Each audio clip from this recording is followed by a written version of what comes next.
17 सप्टेंबरला सकाळी 7 वाजताच्या सुमारास अमरावतीमधील नांदगाव खंडेश्वर तालुक्यातील निरसाना येथील गजानन वाडेकर यांचे घर पडले। सुदैवाने त्यामध्ये कोणतीही जीवितहानी झाली नाही। सततचा पाऊस घराच्या भिंतीत सतत पाणी मुरत राहिल्यामुळे हे घर आज कोसळून पडले आणि होत्याचं न होतं करून टाकले आणि त्यामध्ये संपूर्ण घराचे अतोनात नुकसान झाले। आज त्यांच्यावर रस्त्यावर जीवन जगण्याची वेळ आली आहे। एकीकडे आमचं सरकार डिजिटल इंडियाचं स्वप्न बघत आहे, परंतु एकीकडे मात्र खिरसाण्यासारख्या छोट्या गावामध्ये पडक्या घरात अजूनही जीवन जगणारे लोक आहेत, याचा मात्र सरकारला अद्यापही पत्ता नाही। वाडेकर कुटुंबियांनी स्थानिक प्रशासनाला, त्यामध्ये ग्रामपंचायत असो, पंचायत समिती असो की जिल्हा परिषद असो, यांच्याकडे विनंत्या केल्या, विनवणी केली, निवेदन दिली की आमचं घर पडक्या स्वरूपाचं झालेलं आहे, आम्हाला घराची नितांत गरज आहे, आम्हाला घरकुल योजनेचा लाभ द्या।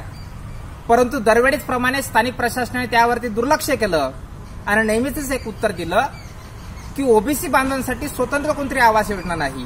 मग या ठिकाणी प्रश्न उभा राहतो की एससी बांधवांसाठी रमाई आवास योजना आहे, एसटी बांधवांसाठी शबरी आवास योजना आहे, परंतु ओबीसी बांधवांसाठी पंतप्रधान आवास योजना आहे।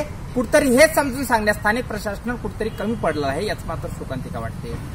आज सकाळी 7 वाजताच्या सुमारास वाडेकर कुटुंबाचं घर कोसळून पडलं।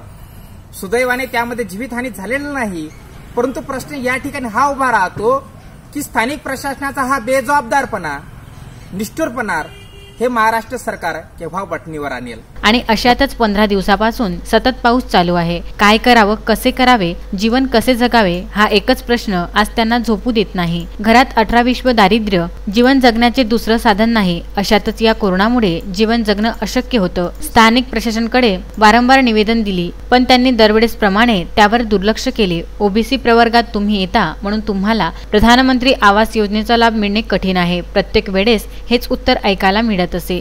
जर वेळीच आमच्या घराची दखल घेतली नाही तर उपोषण करण्याशिवाय आता माझ्याकडे पर्याय उरला नाही, अशी प्रतिक्रिया वाडेकर कुटुंबियांनी दिली आहे। मला गजानन वाडेकर या गावामध्ये आम्ही 50 वर्षापासून राहत आहे, तरी या गावामध्ये आम्हाला एकाही योजनेचा फायदा झालेला नाही आहे। आमचं घर निकस्त झालेलं आहे, निकस होऊन आता ह्या परिस्थितीत आलेलं आहे की कधी पडू शकते। आज तर घर पडलं, समजा घर पडूनही आम्ही एवढे निवेदनं दिले, ग्रामपंचायतमध्ये दिले, तहसीलदाराला दिले, पंचायत समितीमध्ये दिले आणि कलेक्टर ऑफिसमध्ये दिले, पण या गोष्टीची अजूनही दखल झालेली नाही आहे। जर समजा ह्या गोष्टीची दखल जर झाली नाही तर आम्ही उपोषणाला बसू।